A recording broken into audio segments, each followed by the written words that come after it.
noong March 2008 sa isang maliit na public hospital sa bayan ng Cabanatuan. Isang binatilyo ang nanginginig habang tinatahi ang punit sa kilay. May mga gasgas sa kanyang braso at dugo sa kanyang uniforme. Sa labas ng ER, isang ginang ang hindi mapakali habang ang kanyang asawa, bagamat pilit pinapakalma, ay halatang galit na galit sa nangyari. Si Richard Abesamis, 13 anyos pa lamang, payat at tahimik.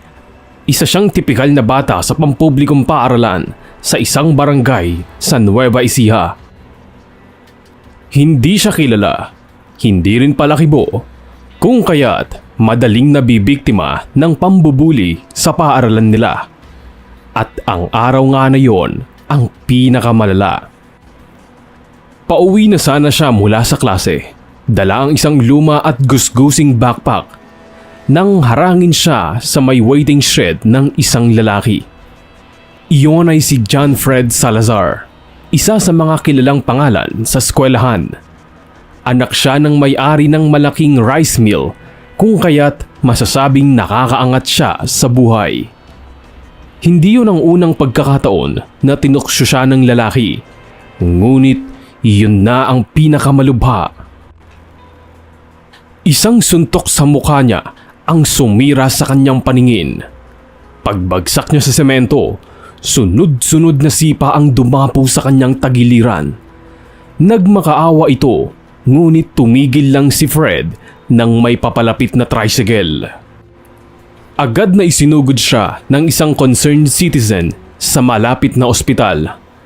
Doon na siya inabutan ng kanyang mga magulang, si Norma at Roberto Abesamis.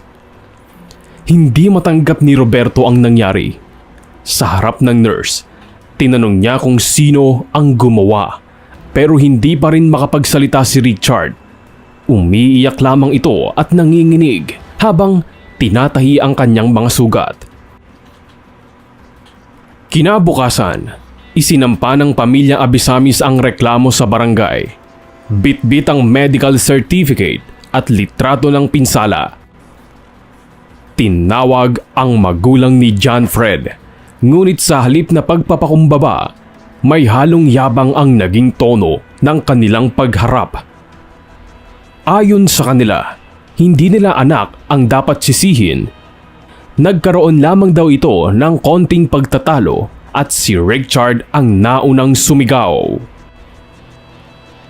Ngunit may dalawang saksi mula sa first year high school na nagbigay ng salaysay sa kanila. Sinabing si Fred ang nakita nilang nag-aabang at unang sumugod kay Richard, ngunit kalaunan ay tila nagbago ang ihip ng hangin at binawi ng mga saksi ang kanilang salaysay. Nagdesisyon ng mga opisyal na iakyat ang kaso sa Child Welfare Desk. Pero sa bandang huli, dahil pareho silang minor de edad, walang malinaw na hustisyang naabot.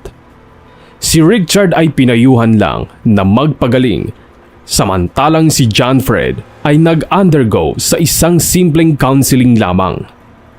Hindi ito nasuspinde, hindi rin humingi ng tawad, at hindi rin nag-abot ng kahit anong tulong pinansyal para sa ginastos ni Richard sa ospital.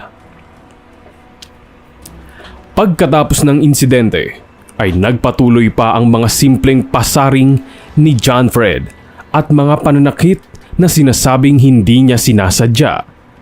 Hindi rin naaksyonan ng tama ng paaralan ang insidente, kaya't hindi ito huminto hanggang sa magdesisyon si Richard na tumigil sa pag-aaral.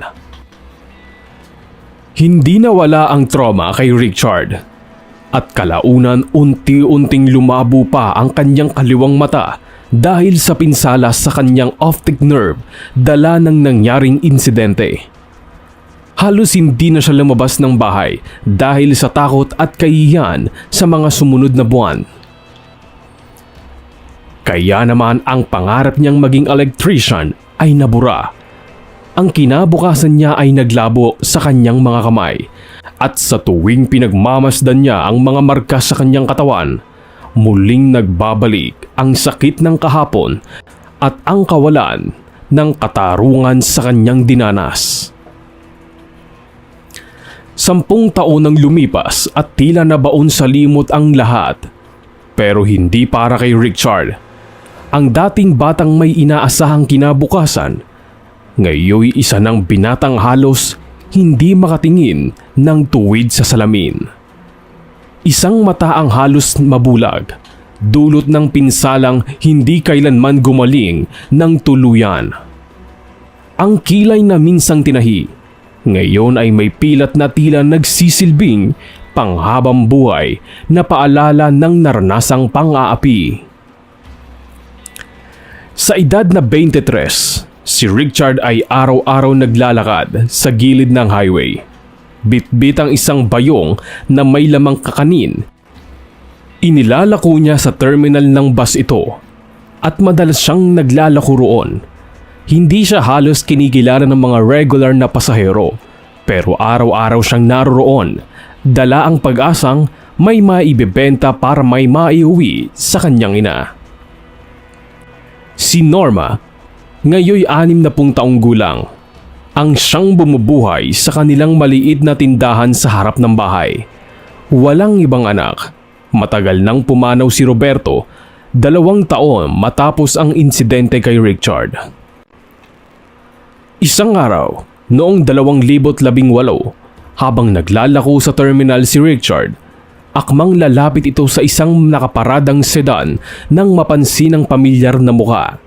Si John Fred Salazar, ang dahilan ng kanyang paghihirap. Parang may umigkas na dugo sa batok ni Richard. Biglang nagbalik ang gabi ng Marso 2008. Pag-uwi niya, agad niyang binuksan ang lumang cellphone at sa tulong ng social media, natuntun niya ang profile ni John Fred na ngayon ay may maayos na buhay. Ahente na ito ng isang car dealership, masaya at parang kontento sa kanyang mga tinatamasa. Sa mismong sandaling yun, muling nabuhay ang galit na matagal nang nakakubli, ngunit kailanman ay hindi naglaho. Hindi siya naglabas ng hinaraing, pero ang kanyang katahimikan ay magdadala ng isang trahedyang hindi inaasahan ni numan. Nalaman niya ang address ni John Fred at minsan sinundan niya ito mula sa malayo. Habang papasok sa isang lugar na may malalaking bahay, ngunit hindi masyadong matao. Hindi siya nagpakita. Naglakad lang si Richard sa kabilang kalsada habang nagmamasid at kinukuyom ang mga kamay. At mula roon ay plinano na ni Richard ang araw ng paniningil. Madilim ang gabi noong February 18, 2018. Ang hangin ay may dalang ambon at tila nagbabadya ng isang bagay na hindi na maiiwasan. Sa isang kalsadang halos walang ilaw, ay may isang anino. Sa kamay nito, may nakaipit na maliit na patalim na nabili niya sa palengke ilang araw pa lang ang nakalipas. Si Richard Abisamis, 23 years old, ay muling naroroon para ipagpatuloy ang isang kwentong tila ibinaon ng panahon. Alam niya ang lahat ng detalye, ang oras ng pag-uwi ni John Fred Salazar mula sa opisina. Ang sasakyan nito, ang gate na hindi palaging nakakandado at ang parte ng kalsada kung saan walang CCTV. Inaral niyang lahat ito, paulit-ulit hanggang sa makabisado. Eksaktong 9:00, huminto ang isang pulang sedan. Bumaba ang lalaking naka-long sleeves, may bitbit na payong. Nakayuko ito habang pinipindot ang cellphone. Hindi napansin ang anino sa kanyang likuran. Kaya't sa isang iglap ay nawalan ng balanse si John Fred. Kasabay ng pagpatak ng ulan ay ang pagdaloy ng dugo sa kalsada. Hindi na nagtagal doon si Richard. Inilabas niya ang isang basang bimbo at pinunasan ang kanyang patalim. Sa kanya ito itinapon sa ilog na malapit sa lugar. Tinanggal niya ang kanyang hoodie at tinapon ito sa kanal. Muli siyang naglakad na parang walang nangyari. Ramdam niya ang hustisyang matagal nang ipinagkait sa kanya, ngunit kasabay ng pagbagsak ng ulan ay ang pagbagsak ng kanyang mga luha. Pag-uwi niya sa bahay, dumaan siya sa harapan ng tindahan ng kanyang ina. Madilim na, tulog na si Norma, kaya tahimik niyang hinalikan ang noo nito. Sa tabi, iniwan niya ang isang sobre. May laman yung sulat na maraming ulit niyang pinag-isipan.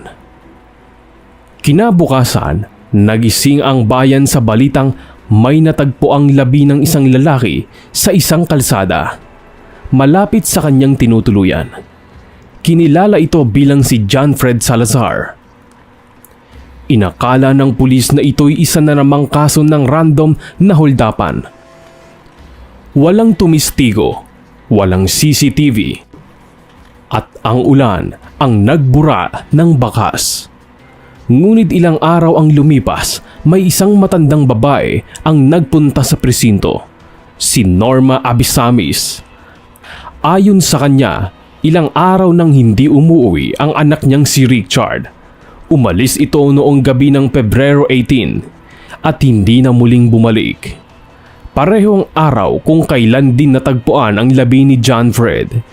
Sa kanyang mga kamay ay may isang sobre, ang iniwang sulat ng kanyang anak. Ang nilalaman ay payak pero mabigat, pasasalamat at paalam at tila pagkukumpisal ng galit sa isang taong may malaking utang sa kanya. Wala itong tahasang pag-amin, pero sapat na upang ikonekta ng pulisya sa kamakailang insidente ng karahasan. Isinagawa ang investigasyon. Sa pagtatanong ng mga pulisya, naungkat ang kwento ng pambubuli ni John Fred noong araw kay Richard. Itinuring si Richard bilang suspect dahil sa motibo ng paghiganti, bagamat kulang ang mga ebidensyang nakalap para patunayan ito. Nagsagawa rin ng search operation para mahanap si Richard. Nanawagan ang kanyang ina na magpakita siya hanggang isang araw.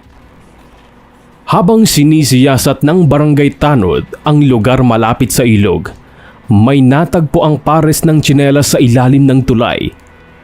Isa rito ay sira na ang strap at may natuyong putik sa gilid. Agad itong dinala sa estasyon kung saan kinumpirma ni Norma na iyon ay pag-aari ng kanyang anak.